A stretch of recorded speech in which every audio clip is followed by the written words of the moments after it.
va d'abord lire tout le passage, tout le passage, hein, du chapitre. Lisons, écoutons. Verset 9, Matthieu 13, à partir du verset 9. Donc, allez ça.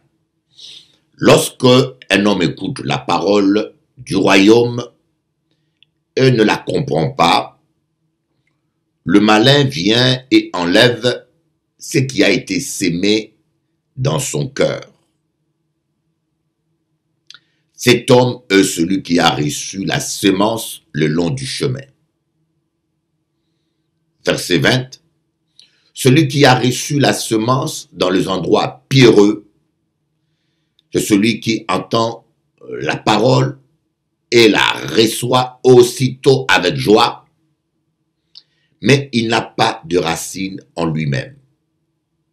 Il manque de persistance et dès que survient une tribulation ou une persécution à cause de la parole, il y trouve une occasion de chute. Celui qui a reçu la semence parmi les épines, c'est celui qui entend la parole, mais en qui les soucis du siècle et la séduction des richesses étouffent cette parole et la rendent infructueuse. Celui qui a reçu la semence dans la bonne terre, c'est celui qui entend la parole et la comprend. Il porte du fruit, et un grand en donne 100, un autre 60, un autre 30. Et maintenant, nous allons lire, je vais lire spécialement le verset 22. Celui qui a reçu la semence parmi les épines, c'est celui qui entend la parole, mais en qui les soucis du siècle et la séduction des richesses étouffent cette parole et la rendent infructueuse. Les soucis du siècle et la séduction des richesses. Voyez, et quand parler des soucis, je pense que tout homme ou toute personne qui vit sur terre connaît ce que c'est que les soucis. Jésus-Christ dit, on ne peut pas servir 2 maîtres à la fois. Ou tu aimeras l'un et tu haïras l'autre. Personne ne peut servir Dieu et Mammon. Qui de vous, par ses inquiétudes, peut rajouter une coudée à la durée de sa vie? Vous voyez, les gens n'arrivent pas à comprendre. Il n'y a pas de démon de fardeau, il n'y a pas de démon de soucis, il n'y a pas de démon de facture, ça n'existe pas. Il n'y a pas de démon de huissier. Des fois, nous inventons les démons là où il n'y en a même pas. Les vrais problèmes. Ne vous imaginez pas que vous aurez une vie paisible lorsque vous n'aurez plus de problèmes. Ça, c'est une erreur que beaucoup de gens font. Les gens s'imaginent que un jour, ils auront la paix quand ils n'auront plus de problèmes. Mais je peux vous dire, tant que vous êtes sur terre, vous aurez toujours des problèmes. Une vie sans problème n'existe pas. D'ailleurs, Jésus l'a illustré, il a dit, voici, ceux qui croient en mon nom saisiront des serpents et marcheront sur des scorpions. Il n'a pas dit, ceux qui croient en mon nom ne rencontreront jamais des serpents, il n'y aura jamais des scorpions sur leur chemin. Il y aura des scorpions sur leur chemin, mais ils marcheront dessus. Il y aura des serpents, mais ils les saisiront et ça ne leur fera rien. Donc, on aura des problèmes. Même Jésus a eu des problèmes. Appelez-vous ça, Jésus a eu des problèmes sérieux. Il devait payer des impôts, il n'avait pas d'argent. Il devait entrer à Jérusalem, il n'avait pas de cheval, il n'avait pas des ânes, il n'avait pas de transport. Donc Jésus a eu des problèmes aussi. Mais il avait toujours une solution parce qu'il était toujours avec le Saint-Esprit. Donc, le problème n'est pas vraiment un problème. Le vrai problème, c'est notre attitude à l'égard des problèmes. Jésus a dit, venez déposer vos soucis à mes pieds. Un jour, je fais un sujet de prédication, l'art de vivre heureux. Comment vivre heureux sur terre? Savoir vivre heureux sur terre, c'est savoir déposer ses problèmes aux pieds du Seigneur. Savoir faire confiance à Dieu. Jésus a dit, venez à moi, vous tous qui êtes fatigués et chargés, et je vous donnerai du repos. Et j'ai vu tellement de gens me dire, ah, pasteur, je suis fatigué. Oh, j'en peux plus. Oh, je suis fatigué. Oh, que c'est dur. Eh oui, c'est normal que tu ne puisses plus tenir. Parce que tu portes tes fardeaux tout seul.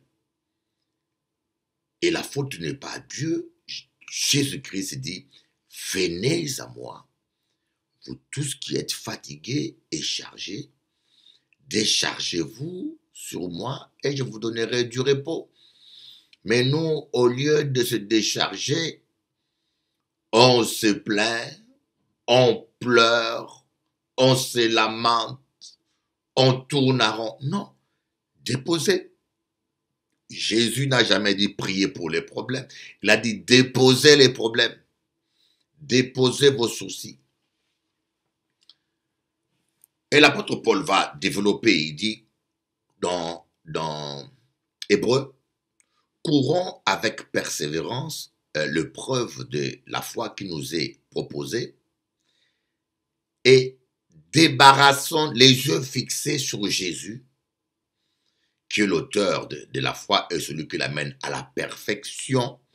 Débarrassons-nous du péché et des fardeaux qui nous enveloppent facilement. Il y a deux choses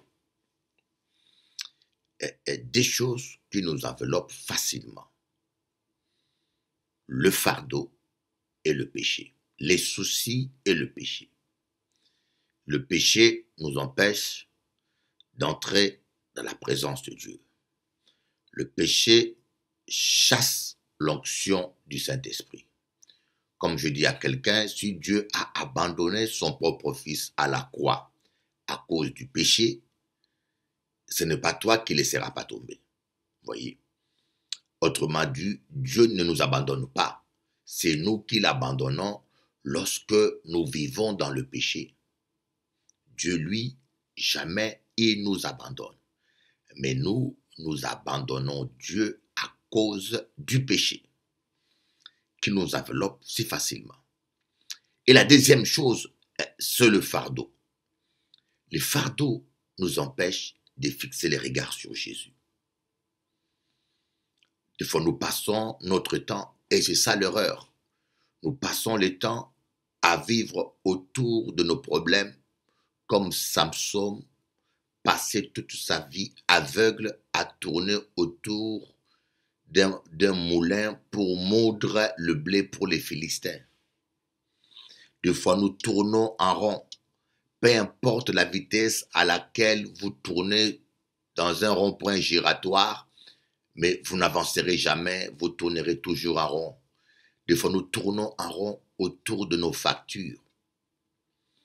Il y a des chrétiens, la journée, ils pensent à leurs problèmes. La nuit, ils prient pour leurs problèmes. Quand ils lient les démons de leurs problèmes. Et quand ils parlent de leurs problèmes. Quand ils chassent les démons de leurs problèmes. En fin de compte, les problèmes ont cette conséquence vicieuse, c'est de nous distraire complètement. Parfois, on devient distrait. Tu as des problèmes dans ton couple.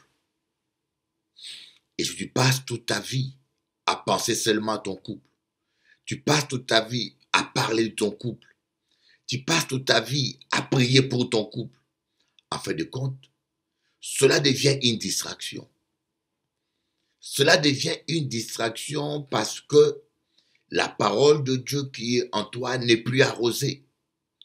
Au lieu que tu arroses la parole de Dieu, la sémence qui est dans ton cœur, et tu passes ton temps toujours à arroser tes problèmes. C'est-à-dire que tu passes ton temps à arroser les épines. Les épines vont pousser, tu les arroses. Voyez, lorsque nous pensons à nos problèmes, nous prions pour nos problèmes, nous sommes simplement en train d'arroser les épines dans notre jardin. Et ces épines-là vont empêcher à la sémence de s'épanouir. Mais lorsque nous adorons Dieu, nous méditons la parole de Dieu, nous adorons Dieu, nous louons Dieu, nous sommes en train d'arroser la sémence que nous avons reçue dans notre cœur. Voilà pourquoi vous devez faire attention de ne pas donner la place centrale à vos problèmes. Crois-moi, les problèmes, vous en aurez, même quand ils seront résolus, d'autres viendront encore. Tant que vous êtes sur terre, comme on dit, qui vivra verra. Tant que nous sommes sur terre, nous allons vivre des problèmes en problème. Mais lorsqu'on a Jésus, on aura toujours la solution. Alors, savoir vivre heureux, c'est savoir faire confiance à Dieu, c'est savoir déposer vos problèmes au pied de la croix. Moi, je connais des personnes, lorsque ils sont célibataires, ils rêvent du mariage. Ils prient nuit et jour mariage, ils pensent mariage, ils sont obsédés par le mariage. Une fois qu'ils sont mariés, ils se plaignent de leur mari. Ils se plaignent de leur mari, ils cherchent le divorce, ils veulent être seuls. Mais finalement, lorsqu'on est enfant, bébé, on veut aller à l'école comme tous les autres. Une fois qu'on va à l'école, on est fatigué, on rêve de finir un jour pour travailler. Une fois qu'on travaille, on est fatigué, on n'aime pas le travail, on dit, ah, c'est quand la retraite. Et une fois qu'on arrive à la retraite, on dit, ah, c'est bientôt la mort, on commence à compter les cheveux. En fin de compte, les hommes sont toujours mécontents. On est toujours mécontents. On est toujours mécontents de tout. Ici,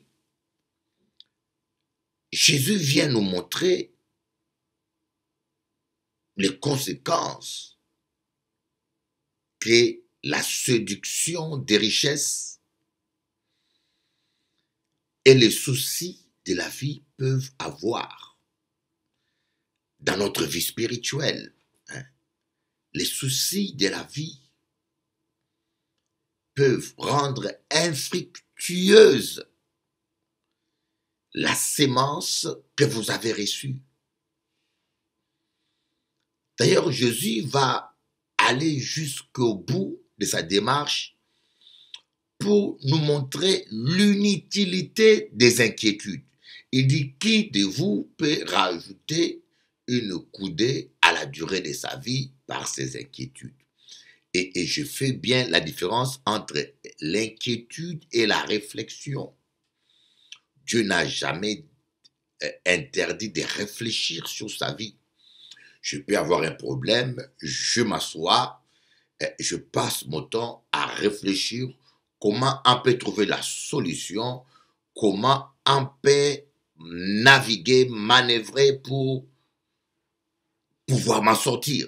Ce n'est pas ça l'inquiétude, ça c'est la réflexion. Et dans Proverbe, on dit garde la réflexion. Réfléchir est une qualité extraordinaire. Mais l'inquiétude est différente de la réflexion. Quelqu'un qui réfléchit, c'est quelqu'un qui est actif mentalement.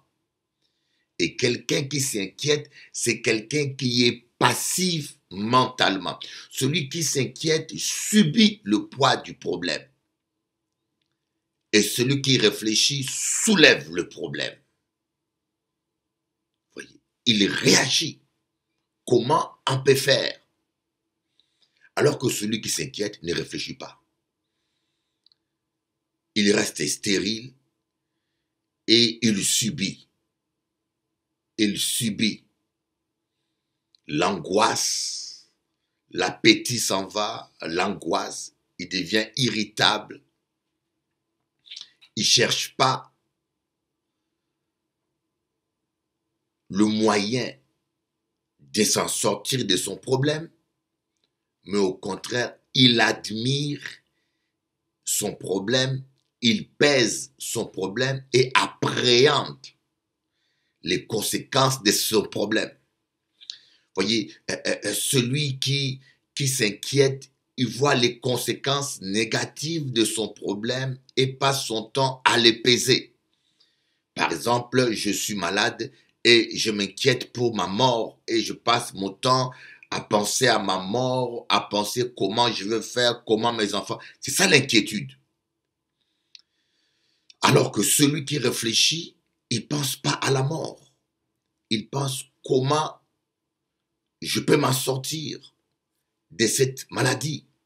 Comment je peux réagir au mieux pour éviter les dégâts. Comment je peux réagir au mieux pour qu'après moi, mon fils ou ma fille soit bien. Qu'est-ce que je peux faire au mieux pour garantir la sécurité de mon épouse ou de mon époux après moi? Là, la personne réfléchit. C'est-à-dire que lorsqu'on réfléchit, on est plus actif. Alors que lorsqu'on s'inquiète, on est plus passif. On pèse les conséquences négatives.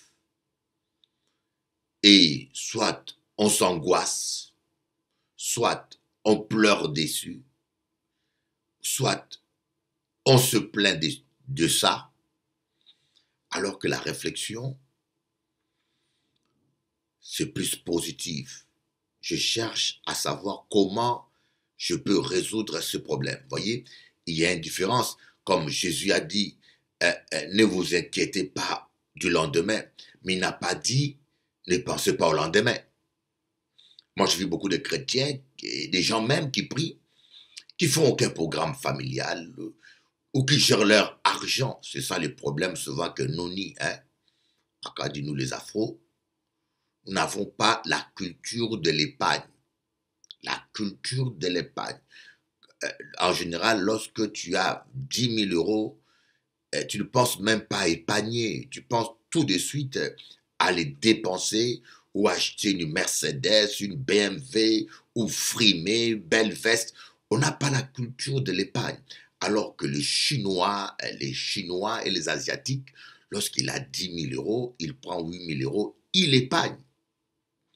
Et demain, lorsqu'il veut faire un projet, le banquier est rassuré, mais s'il n'y épargne, il n'y a l'argent déjà épargné, son compte fonctionne bien, le banquier est rassuré et lui fait le prêt facilement. Mais toi, il voit que 10 000 rentrent, 9 000 part et 3 000 rentrent et puis tu es dans -1.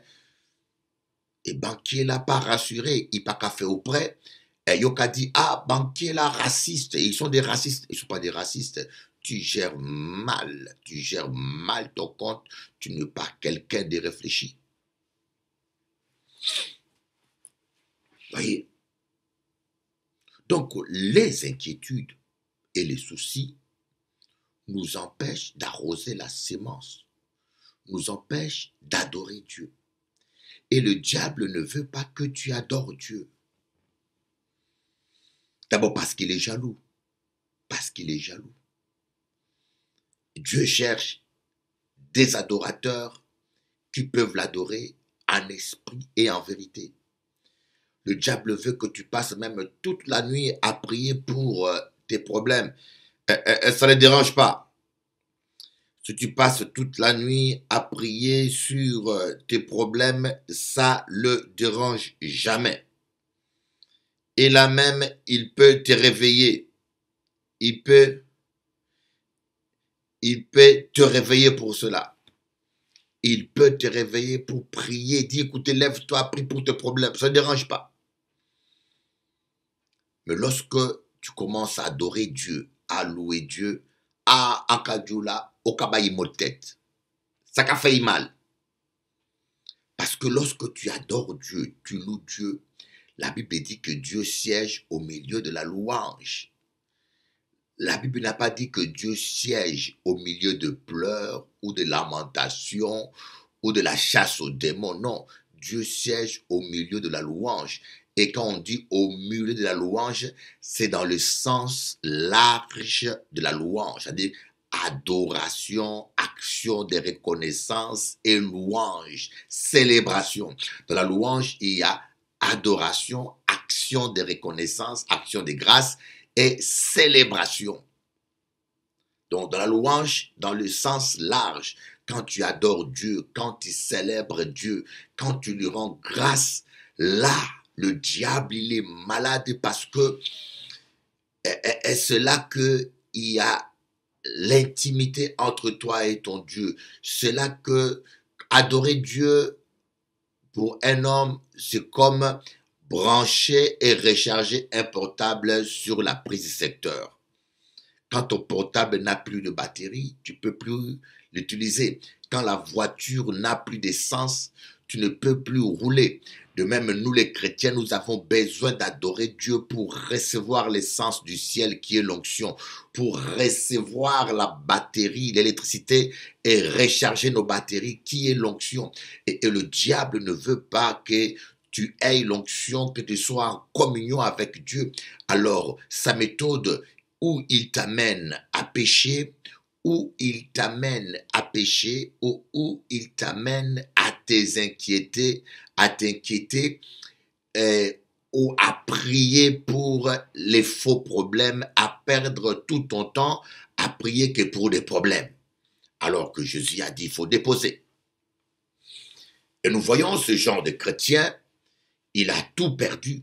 Il a tout perdu parce qu'il a passé tout son temps à prier que pour ses problèmes, à s'inquiéter, et les épines qui représentent le souci de la vie et la séduction de la richesse a étouffé la parole de Dieu dans son cœur.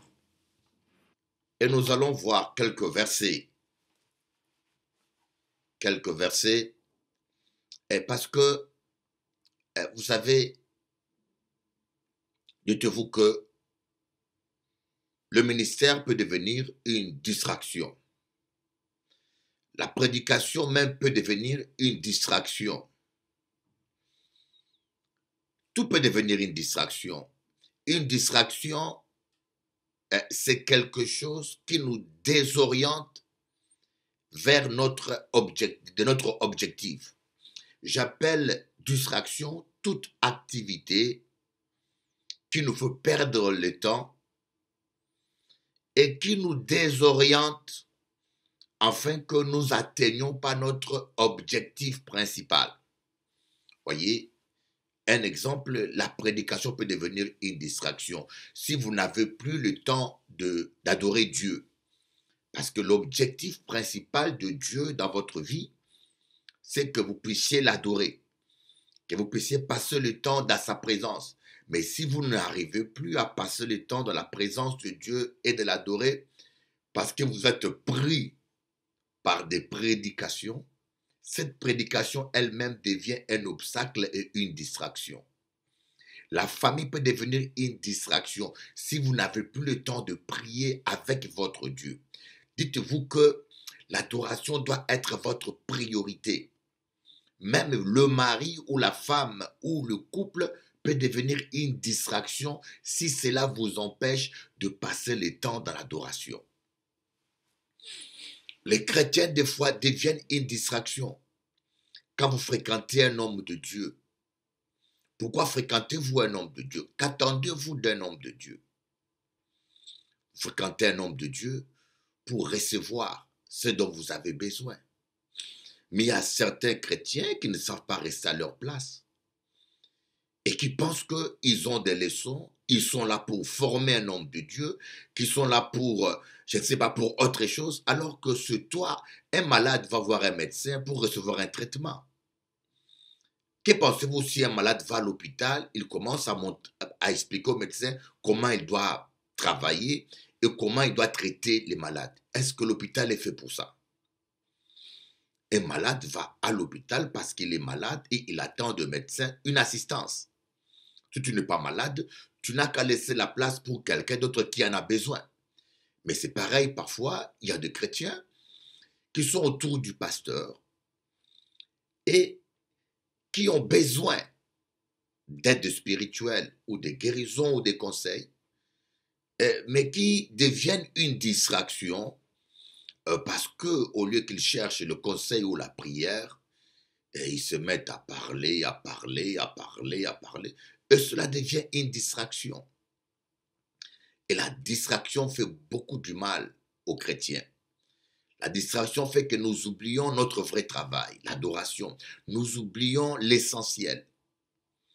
Et les soucis deviennent une distraction. Voyez, je vais à l'église parce que je veux prier. Ma maison sera appelée une maison de prière, autrement dit une maison d'adoration.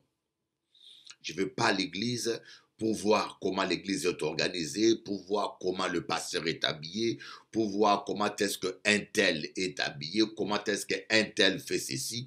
Là, vous tombez dans la distraction, vous perdez votre but principal.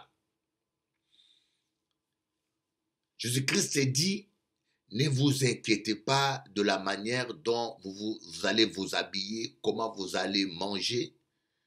Ça, ce sont les païens qui s'en préoccupent. Il dit bien, ce sont des païens qui s'en préoccupent. Mais je ne vous dis pas le nombre des chrétiens aujourd'hui qui vivent comme des païens. Ils sont chrétiens, certains prêchent même l'évangile, certains prient, certains sont dans la chorale, certains sont des anciens. Mais ils vivent comme des païens, non pas qu'ils vivent dans le péché obligatoirement, non, mais ils ont un style de vie païen parce qu'ils s'inquiètent comme des païens, comment nous allons nous vêtir, comment nous allons payer ça, comment je vais faire. Ils vivent exactement comme des païens. On va voir ces deux passages, quelques versets. 1 Corinthiens 15, verset 19. Si c'est dans cette vie seulement que nous espérons en Christ, nous sommes les plus malheureux de tous les hommes. C'est dur, hein? Si c'est pour cette vie, dans cette vie, pour cette vie terrestre, seulement que nous espérons en Christ, nous sommes les plus malheureux des hommes. Donc nous ne venons pas à Christ que pour recevoir des bienfaits matériels. Nous ne venons pas à Christ seulement pour recevoir de l'argent, de la délivrance, un mariage. Nous venons à Christ parce que nous croyons qu'il y a une vie éternelle et qu'il y a une destinée plus excellente. Bien sûr, Christ va nous bénir, résoudre nos problèmes, nous aider à nous en sortir, mais ce n'est pas que pour cela, pour les bienfaits de cette vie terrestre que nous venons à Christ.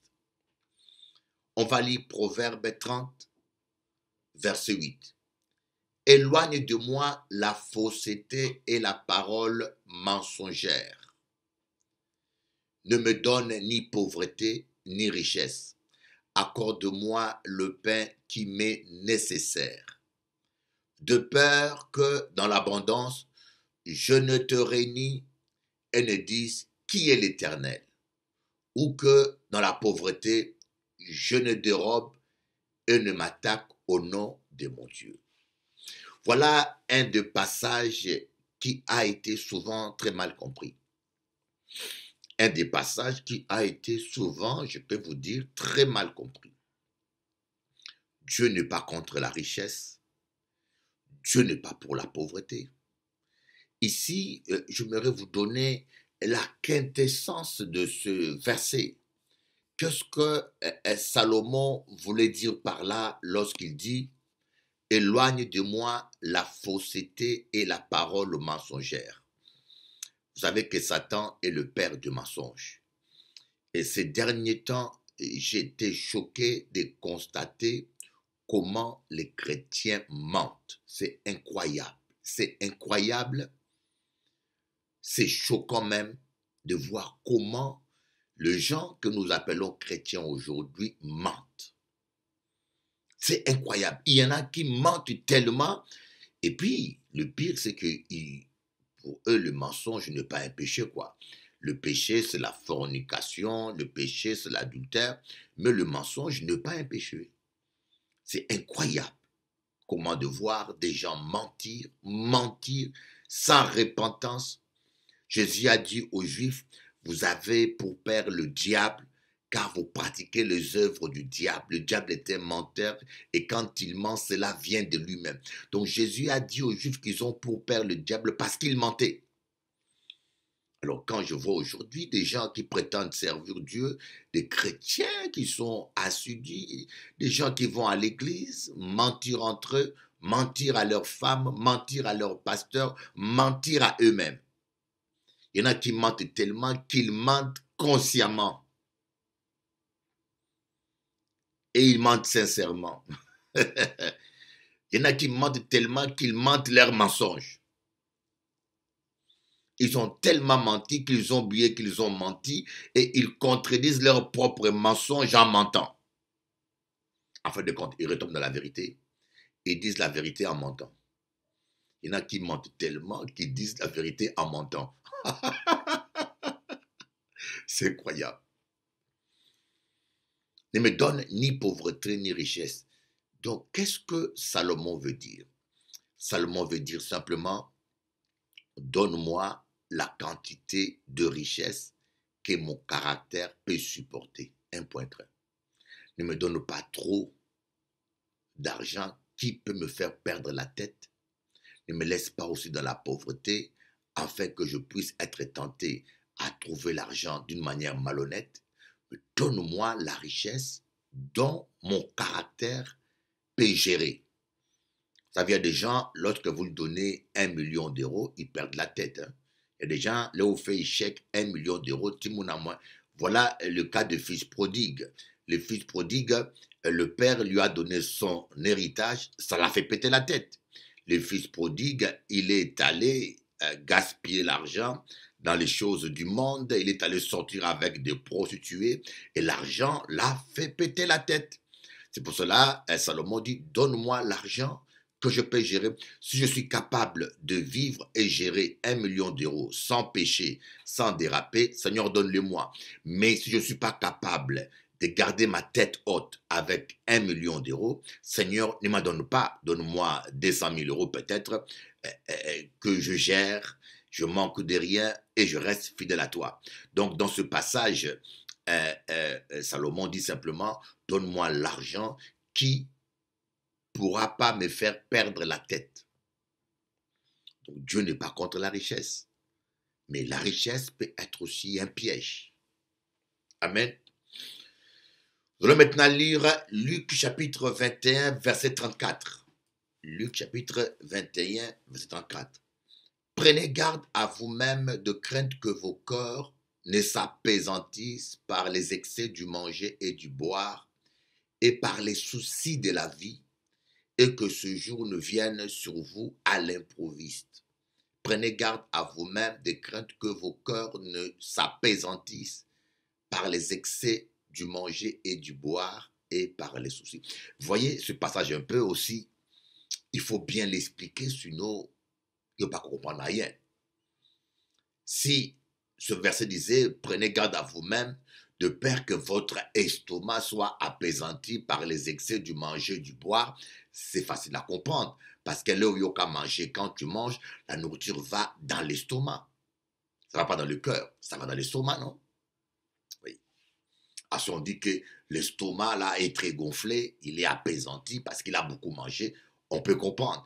Prenez garde à vous-même que votre ventre ne devienne pas trop gros, soit apaisanti par les excès du manger du bois. C'est compréhensible. Mais ici, Jésus-Christ s'est dit, prenez garde à vous-même de crainte que vos cœurs ne s'apaisantissent par les excès du manger et du boire et par les soucis de la vie, et que ce jour vienne sur vous à l'improviste. Quelle relation y a-t-il entre le manger et le boire et le cœur? C'est simple. Lorsque nous mangeons trop, nous devenons charnels. Lorsque nous mangeons bien, nous devenons charnels. Voilà pourquoi c'est prouvé même, dans la disette et la pauvreté, les gens sont plus proches de Dieu que dans la richesse. Dans la disette et la pauvreté, les gens sont plus proches de Dieu que dans la richesse. Pourquoi? Parce que lorsque vous mangez très peu, vous êtes moins lourd, vous priez Dieu, vous êtes plus léger et la chair est moins capricieuse. Mais lorsqu'il y a la bénédiction, lorsque vous mangez trop bien, vous avez tout ce que vous voulez, nos cœurs en général s'apaisantissent. Vous allez voir même beaucoup des ministères, quand ils sont au début, ils sont très spirituels. Je connais beaucoup de ministères, à leur début, ils étaient consacrés, ils priaient la nuit, ils priaient le jour, ils étaient tout le temps en jeûne, ils recherchaient la face de Dieu et ils vivaient dans la sainteté.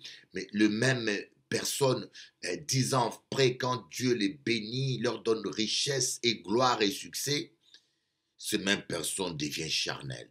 Ils ont du mal à prier. Je peux vous dire, comme quelqu'un m'a dit, lorsque vous mangez trop bien le soir, la prière deviendra trop lourde.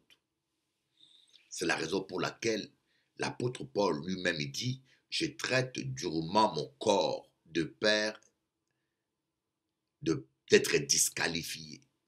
Je traite durement mon corps. Je le tiens assujetti de peur d'être disqualifié. Donc, on peut perdre son salut si on ne traite pas durement son corps.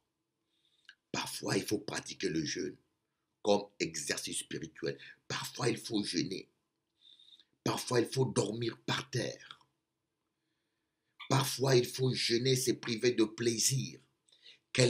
C'est prouvé, quelqu'un qui sait dominer son ventre et sa gastronomie peut dominer sa sexualité. C'est prouvé. Quelqu'un qui sait dominer sa gastronomie peut dominer sa sexualité. En tout cas, le jeûne est une forme d'exercice, une musculation de la volonté. Le jeûne est une musculation de la volonté. Tu apprends à dire non à tes pulsions charnelles. Tu apprends à refuser de te faire plaisir. Tu vois un chocolat, tu veux manger, tu dis non, je ne mange pas. Tu vois un gâteau qui te plaît, tu veux manger, tu dis non, je ne mange pas. Là, tu es en train d'exercer ta volonté à dire non. Le jour où tu seras dans la tentation, tu sauras aussi dire non au péché. En passant aussi, il faut comprendre la quintessence de mon explication. Les soucis de la vie. Facture. Moi, lorsque Dieu m'a appelé, je peux vous dire, lorsque Dieu m'a appelé à le prêcher, c'était le jour où j'avais le plus de problèmes. C'était le jour le plus dur et le plus noir de ma vie. Akaba au témoignage à moi. Il y a plus de 25 ans, lorsque Dieu m'a dit, va prêcher l'évangile, va commencer ta première église à Grigny. C'était le jour le plus dur de ma vie. La mère de mes enfants, voyez, ma mère était partie auprès du Seigneur il y a 24 ans, à peu près 25 ans, 26 ans, 27 ans peut-être. Ma mère était partie auprès du Seigneur. Je perdis ma mère. Et ma mère voulait que c'est moi qui élève mon petit frère. Je suis le fils aîné. En Afrique, c'est le fils aîné qui s'occupe des autres. Et mon petit frère est venu chez moi. J'habitais à Lyon. Voyez. Et j'avais une femme et 2 enfants. Mon petit frère arrive à Lyon. Il avait à peine 8 ans, 7 ans. J'étais en plein deuil. Hein. C'était le même mois que ma mère est partie. La mère de mes enfants va appeler la DAS. Vous savez, des fois, les gens parlent, ils ne savent pas les choses. Il va appeler la DAS pour venir récupérer mon petit frère et les classer dans une famille. Imaginez-vous, votre mère vient de mourir, de partir auprès du Seigneur, tu es en plein deuil. Et ton petit frère qui a 7 ans, 8 ans, et il perd sa mère. Il vient chez toi, son grand frère, il est perdu et tu remplaces un peu sa mère, tu es comme son père, tu es son grand frère, tu es tout pour lui. Et le petit garçon, le petit gamin à 7 ans, il est heureux, il s'amuse, il joue, il est heureux, il a retrouvé une famille, il s'amuse, il ne comprend pas la vie. Et ta propre femme, vous savez, quand un enfant vient comme ça, il faut faire les démarches pour le déclarer, pour faire comment on appelle ça, les papiers administratifs, tout ça. Donc, il venait d'arriver, je n'avais pas encore fait les démarches, et ta femme et qui pique une crise de colère parce que l'enfant s'amuse et mes filles aussi s'amusaient avec lui. Ça faisait un peu le désordre dans la maison. Et la mère de tes enfants pique une crise de colère, prend le téléphone et fait le numéro de la DAS. Devant toi, il appelle, il dit, venez récupérer un enfant ici qui n'est pas déclaré, qui vient d'arriver de l'Afrique. Oh. Est-ce que toi, tu serais resté là, toi? Je te pose la question. Vous savez, les gens parlent, les gens... Moi je connais un diacre qui m'avait critiqué pendant plus de 20 ans, 25 ans, sans savoir ce qui s'est passé. Hein. Il m'a critiqué, Bishop Eli avait abandonné 2 enfants à Lyon et il est parti. Ces gens-là m'ont critiqué pendant 27 ans. Et un jour, on s'est retrouvés ici à Paris. Et c'est là qu'il m'a demandé à moi, qu'est-ce qui s'était passé? Quand je lui ai expliqué, il m'a demandé pardon. Il m'a dit, pardonne-moi. 27 ans après des calomnies. Quand je viens de perdre ma mère. Et ma mère, son dernier désir, c'est, Élie, prends soin de ton petit frère. Je le laisse entre tes mains. Je suis en plein deuil. Mon petit frère vient à la maison. Je suis toujours dans la souffrance. Et le petit gamin, un enfant de 7 ans, il s'amuse avec ses nièces de 4 ans ou 3 ans. Il s'est mis à s'amuser comme tout enfant, un peu de désordre dans la maison. Et toi, ma femme, tu appelles l'ADAS devant moi pour dire à l'ADAS, venez prendre, il y a un orphelin ici, venez le récupérer et le classer dans une famille quelconque. Ah non. Je regrette, je peux vous dire, vous pouvez tous me critiquer, je ne regrette pas ce que je fais et je suis encore prêt à le refaire, moi, Bishop Eli. Je marche droit, je suis droit dans mes bottes et j'ai ma conscience tranquille et je n'ai rien à me reprocher. Ça, je n'accepterai jamais ça. Si la même situation se représente 10 fois, je le referai 10 fois et je le ferai devant Dieu. Quand j'ai vu ça, j'ai pris mon frère, j'ai fait ma valise. Ah, j'avais perdu ma mère, j'ai refusé de perdre mon petit frère, j'ai perdu mes défis et j'ai perdu encore ma famille. J'ai pris mon petit frère tout de suite. Je ne voulais pas qu'on le récupère par la DAS, je l'ai pris tout de suite. J'ai pris le RER, j'ai pris le RER Lyon-Paris. Je suis venu à Paris, j'ai laissé mon petit frère chez ma sœur et je me suis enfermé dans une chambre de bonne et j'ai déprimé. Je me suis enfermé. J'étais maintenant sans maman, sans mes enfants que j'aimais, sans ma famille, j'ai tout perdu. Je me suis enfermé dans une chambre et je pleurais. Je cherchais la face de Dieu. J'ai dit à Dieu, Seigneur, c'est trop. Trouve quelqu'un de mieux que moi pour prêcher. J'ai dit, Seigneur, c'est trop. Les gens disent, Bishop Eli est 5 fois divorcé, Bishop Eli est 7 fois divorcé.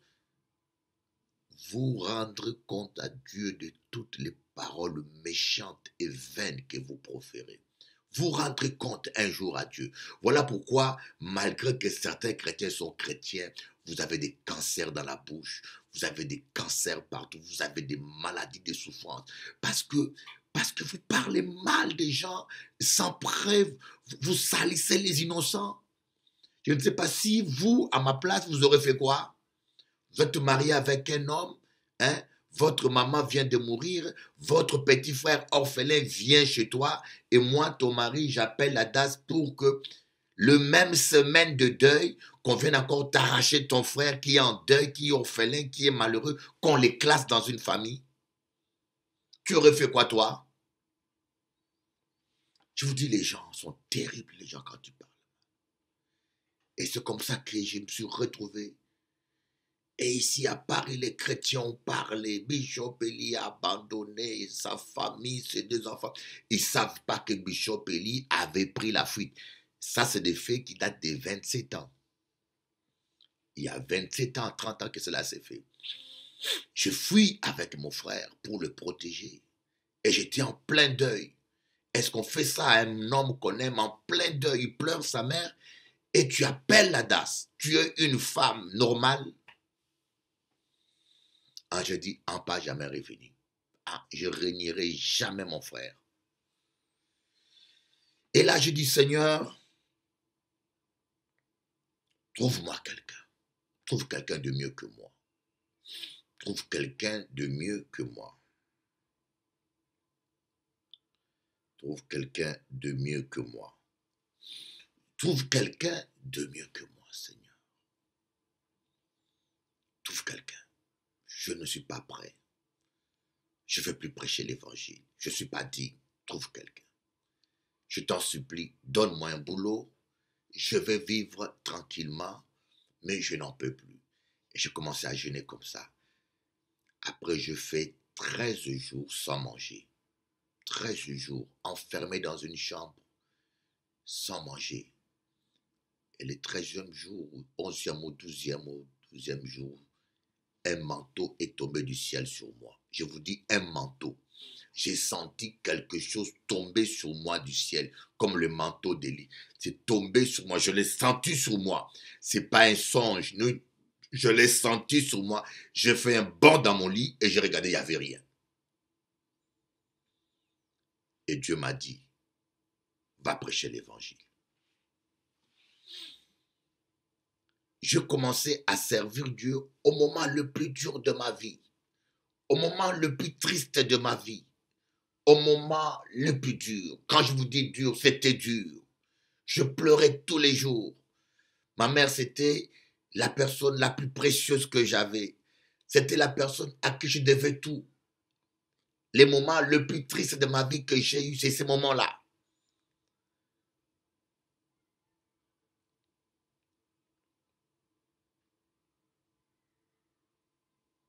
Bon.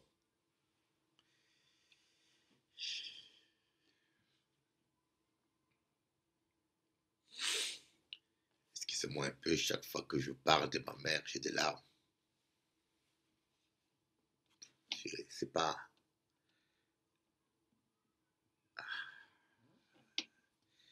Chaque fois que je parle de ma mère, j'ai des larmes. Bon, j'aurais dû éviter le sujet, mais c'est un témoignage. Vous voyez, parfois les gens vous jugent, les gens vous critiquent, ils ne savent pas. Et je vous dis, les médisants, c'est de la méchanceté à un point, vous ne vous rendez pas compte comment vous faites du mal aux gens avec votre langue. C'était terrible. Et là, je dors comme ça, je reçois une vision, je vois la ville de Grigny. Je n'ai jamais été à Grigny. Je ne connaissais même pas Grigny. Et je vois, va à Grigny. On me dit, va à Grigny. Et je vois les immeubles, une ville que je n'ai jamais connue. Et d'ailleurs, j'ai fait 2 jours sans bouger. Je pensais que c'était un songe quelconque. 2 jours, je ne m'occupais même pas de ce que j'ai vu en vision. J'avais mon ami, l'apôtre Tonga. Il est ici à Paris, il peut vous le dire. Il dormait avec moi à Paris. Je dis, quand même, je vais me renseigner si cette vision est vraie. La ville va exister aussi. Je dis à l'apôtre Tonga, est-ce que tu connais une ville qui s'appelle Grigny? Il m'a dit, mais oui, ça existe. J'ai dit, ah bon, Grigny, ça existe? Il m'a dit, oui, Grigny, ça existe. Il m'a dit, comment y aller?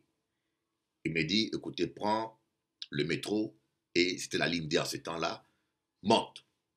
C'est pas la ligne D, ça s'appelle autrement. Je prends le métro, je suis allé, et j'arrive, je vois un lac, et je vois la ville telle que les immeubles que j'ai vus en vision. J'ai vu exactement ce que j'ai vu en vision, et je suis descendu, et je marchais un petit peu dans la ville, et je me suis assis dans un banc. J'étais très fatigué, je venais de finir mon jeûne. Je suis assis sur un banc quand je vois une sœur qui marche avec des sacs, une Congolaise qui marche avec des sacs dans ses bras. Il venait de faire des courses et il avance vers moi et je le regarde. Je lui dis, Madame, Jésus-Christ t'aime. Je sors un Nouveau Testament, je lui donne.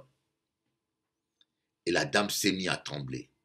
Elle m'a dit, messieurs, cette nuit, j'ai eu un songe. Je vis dans un rêve qu'on me donnait un Nouveau Testament. C'était le premier signe. Dieu a commencé à marcher avec moi. Je suis allé faire des porte à porte. Je n'ai jamais prêché dans une église pour voler des âmes. Toute ma vie, je n'ai jamais commencé un ministère à partir de la trahison. Jamais toute ma vie. J'ai toujours travaillé dans un champ sauvage, sauver des âmes et bâtir l'œuvre de Dieu. C'est ça un vrai ministère apostolique. Je suis allé voir un jeune homme, je frappais à sa porte. Dès que je suis rentré, ce jeune homme me dit, cette nuit, j'ai vu Jésus qui m'est apparu et qui m'a dit qu'il va m'envoyer quelqu'un ce matin. J'ai vu tellement de signes. Et pendant que je prêchais l'évangile de porte à porte, il y avait encore un Congolais là, un de mes compatriotes, qui allait de maison en maison parler mal de moi.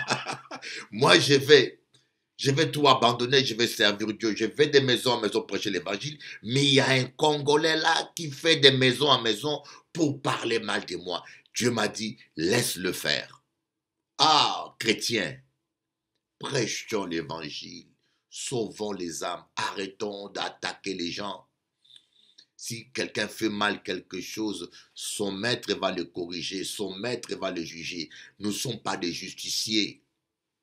Nous nous faisons trop du mal entre nous parfois. Donc quand Dieu m'appelle à les servir, c'est le moment où j'avais plus de problèmes. Mais j'ai fait confiance à Dieu. Je dis, Seigneur, je vais t'obéir, je vais y aller. Je te laisse mes soucis, tu vas pouvoir. Tu vas les arranger. Je te fais confiance. Je dépose. Il y avait la pension alimentaire à payer. Il y avait le tribunal. Il y avait l'avocat à trouver. Il y avait tas de choses. Mais je dis, Seigneur, je te laisse tout cela entre tes mains. Je vais t'obéir. Je veux foncer. Tu pourvoiras. Je refuse de tourner autour de mon problème et je refuse de bâtir un monument à l'honneur de mes problèmes. Je refuse de m'agenouiller devant le Dieu maman. J'ai des problèmes, mais je veux te servir. Je vais avancer. Et jusqu'aujourd'hui, je n'ai jamais regretté. Jusqu'aujourd'hui, vous voyez Bishop Eli, tous les soirs, 2 heures à la télé. Montre-moi, même dans n'importe quel pays d'Amérique ou des États-Unis, quel est ce pasteur qui a 2 heures tous les jours à la télé? Je dis bien 2 heures tous les jours à la télé. Montre-le-moi. Si vous arrivez à me le montrer, je vais vous saluer. C'est un exploit que Dieu fait. Et Dieu m'a donné une mission pour Paris. Dieu m'a dit, je t'envoie à Paris. Récupérer mes enfants qui sont blessés, mes enfants qui sont abusés, mes brebis qui sont maltraités, mes brebis qui sont dépouillés, mes brebis qui sont meurtris. Élie, retourne récupérer mon troupeau. Va affronter les prophètes de Baal. Va les affronter, je suis avec toi. Va affronter les prophètes de Baal qui volent, qui dépouillent, qui abusent mes brebis. Va affronter les prophètes de Baal. Et je peux vous dire, je suis invincible tant que je suis avec lui, Jésus-Christ de Nazareth. Telle est la pensée, tel est le message, tel est mon vécu, tel est le partage. Ah, je vous parle à cœur ouvert, hein. Je vous parle à cœur ouvert. Voilà. Que Dieu vous bénisse. On va écouter un peu les louanges. Je vous aime. À bientôt.